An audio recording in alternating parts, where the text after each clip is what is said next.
Vous le savez peut-être, les dimanches 20 octobre prochain sera célébrée dans l'église Notre-Mère la journée mondiale de la mission sous les thèmes « Aller et inviter tout le monde à l'annonce ». À cet effet, les souverains pontifes a lancé un message aux chrétiens axé sur 3 réflexions à découvrir au cours de ces journaux.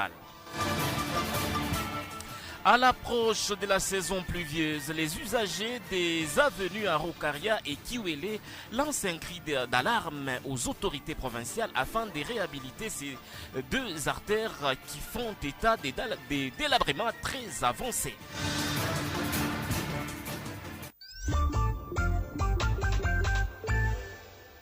À toutes et à chacun, encore une fois, bonsoir et bienvenue.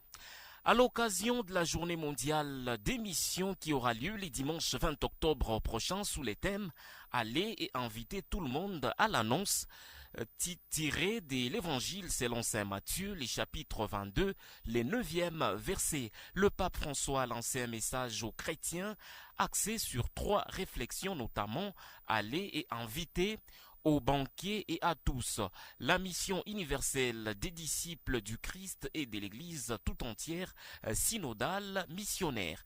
Un extrait de la 3e réflexion lue pour vous par Marthe Mougo. La mission pour tous requiert l'engagement de chacun. Il est donc nécessaire de poursuivre le chemin vers une Église tout entière, synodale, missionnaire, au service de l'Évangile. La synodalité en soi missionnaire et vice-versa, la mission est toujours synodale.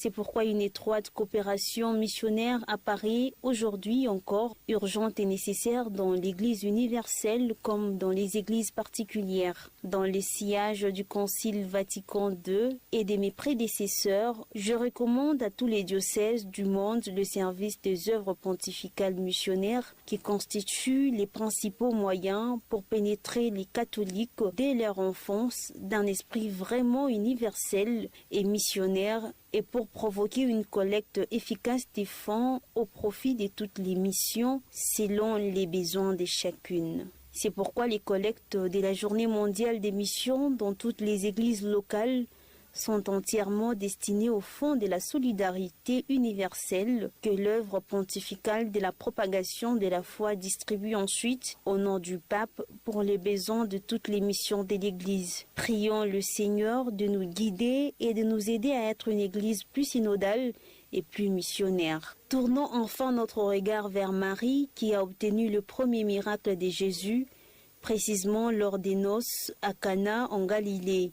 Le Seigneur offrit aux époux et à tous les invités le vin nouveau en abondance, signe anticipé du banquet nuptial que Dieu prépare pour tous à la fin de temps. Demandons aujourd'hui encore son intercession maternelle pour la mission évangélisatrice des disciples du Christ.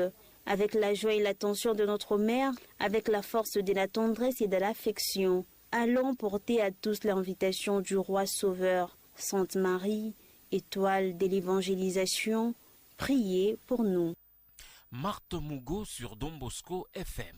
On y reste encore une fois dans l'église. Et dans l'archidiocèse de Lubumbashi, la journée de la mission universelle est précédée d'un triduum qu'organise le bureau des œuvres pontificales missionnaires du jeudi 17 au 19 octobre 2024. Pour cette occasion, les directeurs des œuvres pontificales missionnaires au centre pastoral de Lubumbashi invite les chrétiens à prier pour les œuvres mondiales dans leur prière du rosaire en paroisse.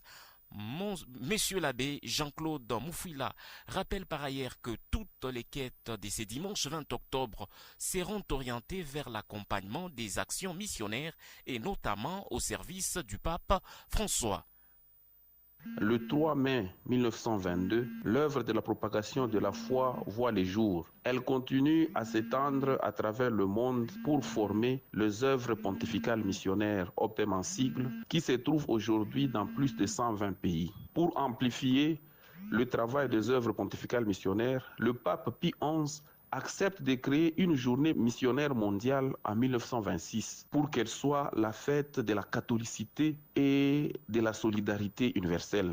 Cet objectif rejoint l'intuition de départ de Pauline Jaricot. De la part de tous, selon les possibilités, à tous, selon les nécessités. La journée est fixée à l'avant-dernier dimanche du mois d'octobre. Et pour ce mois, ça sera le 20 octobre que nous allons célébrer cette journée. Et en ce qui concerne l'organisation de notre bureau, le bureau des OPEM à Lubumbashi, dont nous avons organisé un triduum de prière où nous invitons tous les chrétiens à partir de jeudi, vendredi, samedi, à associer dans leur chapelet le chapelet missionnaire. Ça signifie nous prions pour les 5 continents. Donc nous prions pour l'Afrique et le Madagascar, nous prions dans notre chapelet pour l'Europe, nous prions pour l'Amérique, nous prions pour l'Asie, nous prions pour l'Océanie, donc nous prions pour tous les continents. À travers notre prière de chapelet, donc nous faisons un triduum de prières pour mieux préparer le dimanche des missions. Voilà l'organisation qui est prévue. En ce qui concerne la quête, toute la quête reçue ces jours-là doit être envoyée à Rome et pour aider la mission du pape, les déplacements du pape et aussi cet argent nous revient aussi dans des financements des projets, dans les constructions des églises, des écoles et tout ça. C'est un peu en ce sens-là où nous demandons vraiment à tous les chrétiens de se mobiliser pour soutenir spirituellement et matériellement la mission de l'Église à travers cette journée mondiale de mission. Vous écoutiez Monsieur l'abbé Jean-Claude Mfouela qui revenait sur la journée missionnaire. Et puis dans le reste de l'actualité, la loi congolaise sur les numériques reconnaît la cybercriminalité comme étant un crime. Une loi qui cherche à encadrer l'utilisation des technologies de l'information et de la communication afin de prévenir les abus et d'assurer la sécurité de tous. Comment se définit la cybercriminalité selon la loi congolaise et quels sont les actes jugés cybercriminalité? Maître Jacques Sanja répond au micro de Bruno Kalombo. La loi elle-même définit la cybercriminalité comme étant un ensemble d'infractions pénales qui sont liées aux technologies de l'information et de la communication. Toute infraction qui se commette par des voies des voies du numérique ou de l'information, de la communication, ce sont des infractions qui peuvent être qualifiées de cybercriminelles. Plusieurs peines selon les catégories d'infractions. Toutes les infractions ne sont pas punies de la même manière. On pourrait parler comme ça au hasard de l'infraction de divulgation des détails d'une enquête. Cette infraction est punie d'une servitude pénale et cette servitude peut aller de 1 mois à 2 ans. Donc, on a entendu d'une amende qui peut aller jusqu'à 1 million de francs congolais. Disons que c'est considéré comme étant également une cybercriminalité. Du moment que ces propos, ces images ou un enregistrement audio est publié sur une plateforme, un réseau social donné. Donc, on parle par exemple de la publication des images liées à une infraction. On parle des infractions. Donc, disons, comme je l'ai dit tout à l'heure, du moment que ce sont des infractions de droit pénal. D'abord, je parlerai par exemple de diffamation ou d'injure publique. Une personne qui enregistre une vidéo et qui la poste, c'est un cas typique de diffamation, mais qui se passe sur des réseaux sociaux. On peut poursuivre cette personne pour cybercriminalité. Il faut faire attention avec tout ce que l'on publie parce qu'il y a également des infractions de presse en ligne. Et bien entendu de la divulgation des détails d'une enquête, j'en ai parlé tout à l'heure. Dans le reste de l'actualité, à l'approche de la saison pluvieuse, les usagers des avenues à Rokaria et Kiwele sollicitent leur réhabilitation pour éviter de vivre le pire en saison de pluie. Naïsan Zungula. De l'avenue victime de la rébellion en passant par Arokarias jusqu'à l'arrêt bus ambassade de la commune Ouachi, cette artère présente un visage de désolation avec des nids de poules sur toute sa longueur. À certains endroits, on retrouve des très grosses pierres posées là pour tenter de combler les vides laissés par les nids de poules. Revers de la médaille, ces grosses pierres sont à l'origine des crevaisons des pneus des voitures qui roulent sans précaution. Ces conducteurs déplorent l'indifférence des décideurs et revient par ailleurs sur d'autres réalités sombres de son entité.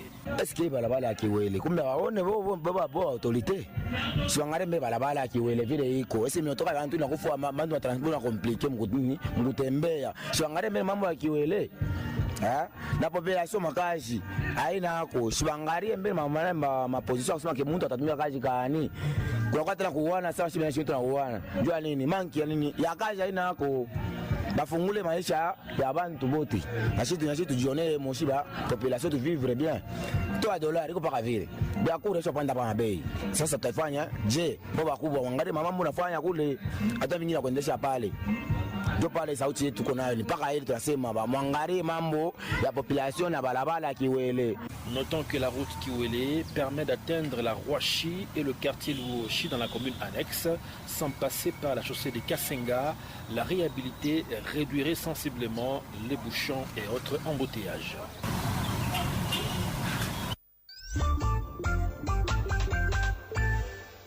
Et dans la deuxième partie de cette édition du journal, les activités reprennent timidement au marché Kitutu dans la ville de Goma, province du Nord Kivu, 2 semaines après les naufrages d'un bateau sur les lacs Kivu.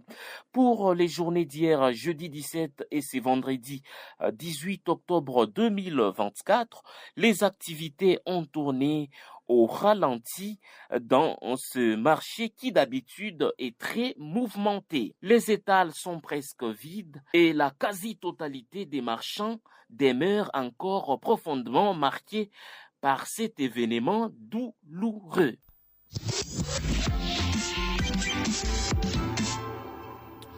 Au-delà de nos frontières, c'est tard dans la nuit que les sénateurs du Kenya ont reconnu le vice-président kenyan coupable des 5 charges sur les 11 qui étaient retenues contre lui, provoquant sa destitution. Âgé de 59 ans, Rigathi Gachagua, vice-président du Kenya, était notamment accusé de corruption et abus de pouvoir. Rappelons aussi que les relations entre lui et le président William Ruto étaient tendues depuis des mois. Les chefs de l'État disposent de 14 jours pour présenter un nouveau vice-président au Parlement.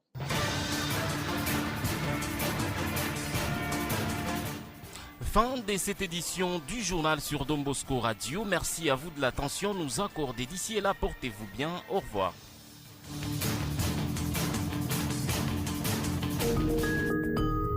Ce journal vous est offert par Afia Don Bosco. La radio Don Bosco vous informe tous les jours, 24 h sur 24, à 8h, 12h30, 18h05, les informations locales, provinciales, nationales et internationales. C'est ici que ça se passe. La radio Don Bosco, les Baobas des médias katangais.